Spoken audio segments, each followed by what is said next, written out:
Neangan nu ngaliwat ya. Gane aya nu euteup. Mereka jual bongsang tepayu gara jaba beas teh boga bongsang murah ge tepayu nya kumaha ieu teh urang nya hirup.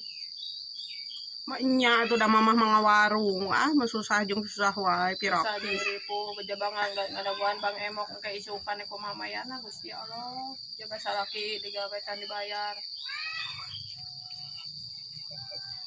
Yang bongsang tepayu jaba murah dia aduh. Kumaha keur meuli beas ya teh ye keur iske sore. Geus atuh nganyuk we. Korea maju mah datang nganyuk ke warung mana-mana ge sieun teu teu kabayar. Bisi teh urang gering kumaha mayarna. Geus atuh iangkeun eta bongsang mah rasa dengan payu. Teu dia malah satu jaba murah kita ditampa di boga hijau oge ye. Sugana aya bandar ngaliwat sugana payu 100.000 dek bergerak-gerak bae beas jeung dengan sangu Itunya. keur ngancuran nu digawe. Jadi eta kumaha tuh bongsang petituna di dinya? Oh dapat manggat we nu nek meuli sugan aya nu nek meuli. Cenah. Nu nungguan anu ngaliwat cenah sugane dibeli bongsangna.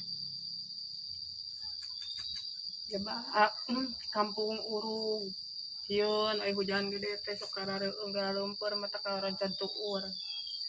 Nya nek kumaha wae pipetaeun urang hirup di alam dunya. Mudah-mudahan Gusti Allah Subhanahu wa taala niatkeun deui kampung abdi sing salabar sing tarabah anu nyicinganana sing seueur berdoa ka Allah. Amin. Atos wae sakitu bade menggat di tukang bongsang mana we aya nu mese. Sok atuh tungguan we sakedeung deui geura ngaliwat.